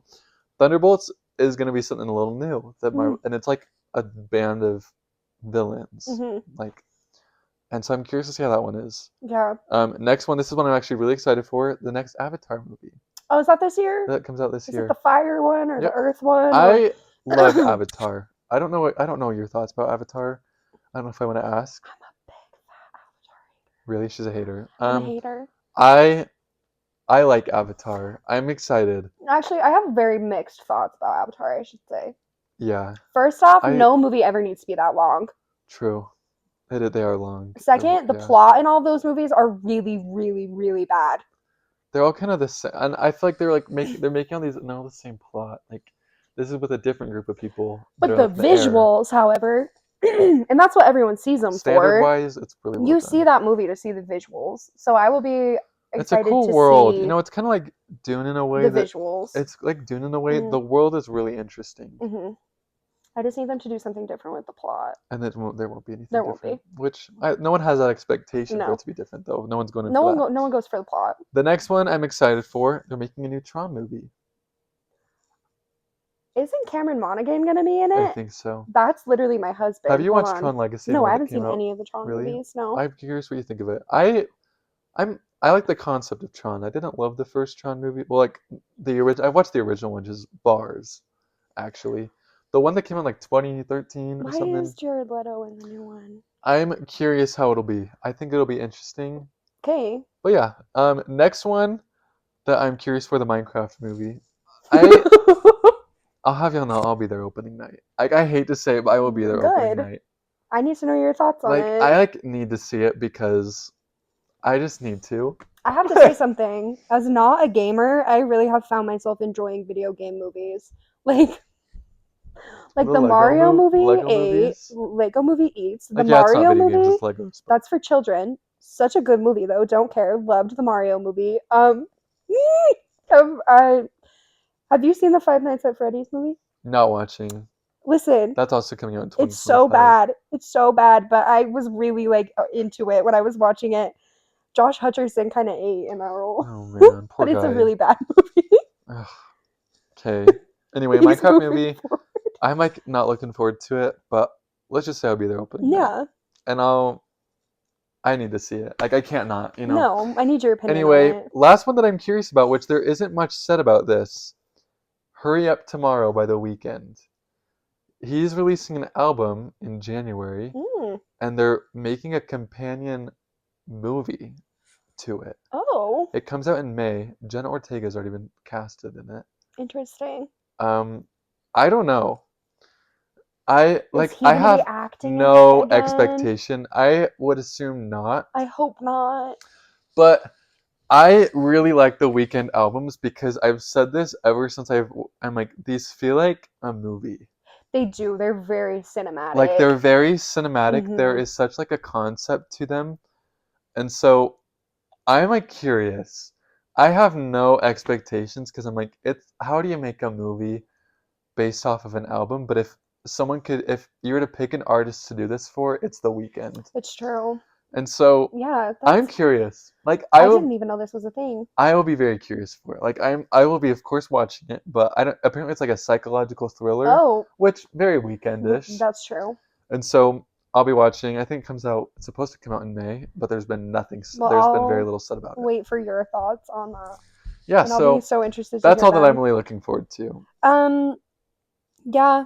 I'm just looking forward to finally watching Drag Race season 17. It started yesterday, Oh, really? but I can't access it unless I buy MTV Live. No, MTV. MTV, I hate you. So that's all I'm really excited about. And if a new season of The Bear comes out this year, it is this year, June. then I'm excited for that as well. Yeah, that's my only thing that I'm looking forward to. Very Actually, Stranger Things 5. Finally get to wrap this thing up, this hoe up. Let's take her home. It's been so long. Literally 10 years. Have you heard what? Each episode's gonna be like 2.5 hours long. That's really? a long time. Like, I'm sure I'm gonna eat it up in the moment. But I remember thinking about having to watch all of that right now. Yeah. Because I wasn't even gonna watch season 4, but then I got my wisdom teeth out, so I had all this time to kill, so I watched it. Yeah. But yeah, besides that, I'll be curious. But I think The Bear's June, and I think Stranger Things 5 is fall. Sometime. Summer, fall. Finally, like in that area. Those grown children. Yeah, they can move on. Seriously. Most anticipated books? I don't think I have any books I'm waiting for this year. I know what he is waiting for, but that's not mine. I'm not going to steal your thunder. The Hunger Games, Sunrise on the Reaping, Story of Haymitch. Suzanne Collins got my emails. You're Hunger Games fan base, you're welcome. Thank me for this. He did it all. I know so many people who are excited for that. It came out and announced on my birthday. Pre-ordered it on my birthday. That book's for me, y'all. Not for y'all, for me. It's for him. Don't read it. It's just for him. It comes out March. Oh, okay, so soon. We're getting close. See, I'll be reading that in one night. I'm not sleeping that day. I will be reading it in one night. I'm not a large Hunger Games fan. Besides Catching Fire, I love Catching Fire. But even I am like, I might be sad for the Haymitch book because I love I wanted this for forever. Yeah. Anyway, that's all I'm really excited for book-wise. I don't know about anything else that's coming out. Don't really care. I just read what I want to. Exactly. Okay, most anticipated music. A lot of what we have written is just like artists that we're hoping for something from. Mm-hmm. Because like music, nothing's really announced right now. No, nothing's except for announced. Lana's Pixar. Oh yeah, Lana Pixar album. End of the year probably, or next year. Is it end of this year? I think it's May. Oh, so it'll probably be end of this year, knowing Lana. Yeah, this will postpone. I'm just hoping and praying Phoebe Bridgers does something. Anything. She's been like so AWOL this whole year after the Grammys, and rightfully so. But I just need something from Phoebe. I'm not even gonna say the Frank Ocean because it's not gonna happen. I'm just hoping that Rihanna's not on this list, y'all. I'm okay with Rihanna never releasing anything. But he's not okay with Frank. I'm not okay with Frank. I'm not either. He's posted too much in his past about having albums out by 30. I know. I'm like, he's 38. Where's the album, Frank? Yep. It's never coming. It's okay. I'm anticipating Lainey. Oh, he'll release an album this year. He does about every 2 years. Oh, okay, yeah. And so I'm excited to see what he has. He's had an interesting amount of time since his last, because he got like a car wreck. Oh, yeah. He's like went on a huge tour. He's had a lot of like life-changing experiences. So I think he's gonna give us some hits. Yeah, he probably will. Anyway, another thing that I'm curious about, Post Malone. Oh, he usually does a new album every year. Yeah, he does. I'm hoping it's not country. If you're watching this post, not country. Please. I'm like okay with maybe like a more like low-key, not as like aggressive production as he usually does. Like trap beat in the background. Definitely, but just not country. I just don't want country. No more country, please. The Weeknd releasing Hurry Up Tomorrow this month. It's the ending of the trilogy. He said this is going to be the last album he ever makes. They say that all the time. I don't know. I hope not. But I also would be okay with it because he's really put out a lot of good stuff, and I could thank him for it. Definitely. I'm also hoping for new Chapel Roan. Yeah, I'm hoping for like a new. She already said like stuff. Next year. I'm hoping she'll release. She gets the job done. The Giver. Yeah, sing it. Wow, bigger fan than I am. No, but I'm hoping we get something new from Chapel. I just need. Or Mitski. Mitski, you could give me something new. That'd be fine. She pretty recently did though. So just Phoebe and Chapel. Other stuff, Mac Miller. Just see they're going to release an album of his. Balloonerism. I'm really curious. I love Mac Miller. I do too. And this one I know he didn't want to release it because he thought it was going to be too abstract. So it's going to be weird, which I'm excited for. I love abstract. I do too. I'm curious. I don't know if I'll love it. I don't know if I will either. Mac Miller, it's hit or miss with me. But I will be listening. A lot of it's hit, but I will listen to it. I'm curious. Some other artists I'm really just hoping for some stuff. Playboy Cardi. Please! Please! Yeah, that's it. Like, we've gotten so many terrible features. Timeless was good with The Weeknd. Yeah. Timeless was good. Yeah, Cardi. But he did it the one with Camila Cabello. I love it. I love it. I love it. And that was. Oh. Why are you featured on that, Playboy Cardi? Yeah, You're not. You're better than that was this. low. You're better than that. Playboy I want Cardi. An album, Playboy. He's gonna cry. He wants it so bad. I don't know why I've like realized that I really do love Playboy Cardi. That's so interesting to me because He hits. Cardi is one of the rappers that I'm like. Really? His solo stuff is not for me. I like his features when they're good. His old features are good, but I'm just hoping for something. Yeah, something. I know anything. There's a lot of Cardi fans out there who are in the same boat as you. Also, SZA, she said she's going to release an album this year. We'll see. Well, she probably won't, but we'll see. You never know with her. Also, I have 3 more. I don't know how many more you have. No, I just had my 2, but keep going. Okay, I'm sorry, yo. Don't be sorry. Daniel Caesar, I'm hoping for another album. Freudian was amazing, but it's been a long time. A Daniel Caesar album. I love a Daniel Caesar album. I would love one. Anything, like maybe just a couple singles. You have a gift, Daniel. Your voice is so beautiful. Please. Please. But yeah, I'm really hoping for something from him. That would be. I'm also hoping for something from the 1975. Oh yeah, it's been a while. It's been since 2020. Album? Oh wow. I'm wanting. Come on, Ratty Healy. Maddie, I don't want to see you visually, but I want to hear you. He wants to hear you. I want to go to one of his concerts. I really do. It'd be like so fun, but so scary at the same time. I feel like trying to make out with me, I fear. Yeah, he probably would. Okay. He's crazy. Yeah, 1975. I just would love to see maybe an album, maybe some singles. Yeah. Yeah. Last one, Tame Impala. Ooh. It's been a while. When was the last time Tame did something? I think also 2020. Oh wow. Without Orange. Yeah. I know what you're talking about. Yes. He's done a lot of like producing but lately. Nothing of really his own. I love to just see something of your own, and you have a gift also, dude. Yeah, his stuff's always which so I'm glad good. he's using his gift and like producing other people. But we want to know. But I would love to hear an album from just you because you have such a special, unique voice and production for you. I love to see some stuff. Yeah, his stuff is always good. He doesn't really miss. Okay, love. Okay, that's all I really have for artists. Okay. Anything else? No. I don't think so. Last thing before we wrap everything up. Most anticipated events. Okay, so my anticipated event, this is completely hypothetical. I just really want it to happen. I want something bad to happen relating to Euphoria, not the actors. Maybe something to Sam Levinson. Cancel it, maybe. Can we just cancel the show? No, well, like people thought it was going to. In the way, I was like so happy. Once Euphoria is back on TV, the place the internet turns into when Euphoria is on TV is awful. You can't escape it. And I hate, like, every time I get a Euphoria edit, I'm like, why are we editing Euphoria? We are once again glamorizing drugs and sex and alcohol and like all this stuff. Hardcore and drugs. I don't care about any of that stuff. They're teenagers in the show. That's why I care. I get similar vibes from Euphoria as I get from Glee. Interesting. Hey, we hate on Glee for them casting such old actors to play high schoolers. No, it's weird. Look at Euphoria. Euphoria and Glee are really similar in my opinion. That's interesting. I never watched Euphoria, but I haven't either. I get similar vibes. I just don't like what it. I don't like what it does, and I don't like the age demographic that it's marketed towards. Really bad. Because it's an adult TV show, but why is it about teenagers? Teenagers. That is bad. And it just, so I hope something bad related to Euphoria happens. I hope they cancel it, and I hope Sam Levinson never makes another thing again. Interesting. I hate him. Okay, I don't have many anticipated events. I just made stuff up. I have 3 concerts. Yes. 3.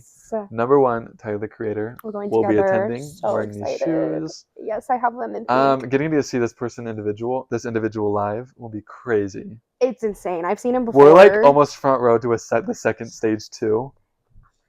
Yeah. I'm so excited because I've seen him once before and it was the best concert I've ever been to. So I'm getting to hear New Magic 1 live. It's crazy. It changes who you are. It really does. Yeah. Other concerts. I'm going to another Post Malone. He's coming back to Utah. He's going to he's doing a stadium tour, so I'll get to see him there. And I'm hoping it's not all country. If you're gonna sing Candy Paint, Post Malone, don't sing Candy Paint with a country instrumental. That didn't work. Give us the OG. We saw, like, I just push play on the instrumental track and sing it. I don't care if it's not alive. That's all. He just Candy needs Paint to hear live. Candy Paint the way it was intended to be performed. Yeah. And I understand. Last one, another one that we're attending, Kendrick Lamar and SZA. Y'all, I can't wait. This was a pricey ticket. Oh, so expensive. I would do it again. It's a double feature. No, these are like two people I want to see the very most. Like two of my favorite artists, so it was worth every penny. Getting to hear all the stars live, that is worth the cost of the ticket, in my opinion. I have a really bold claim with this. I'm excited. I have a claim, Kendrick and SZA, that there has been no one that's listened to all the stars more than me. I am going to agree with the claim, SZA and Kendrick Lamar. Like, this song has been my number one song. Not this year, but this was my, like, I think this was in my top 10, this song still. This has been my number one song for like 4 years. Number one song for 4 years. Remind how much music I listen to. He listens to it a lot. That's literally my claim, is that there is no one that's listened to this song more than me. I second that claim. Like, sorry, but I think it's him. People who would disagree, but I think it's him. This song defines me. Yeah.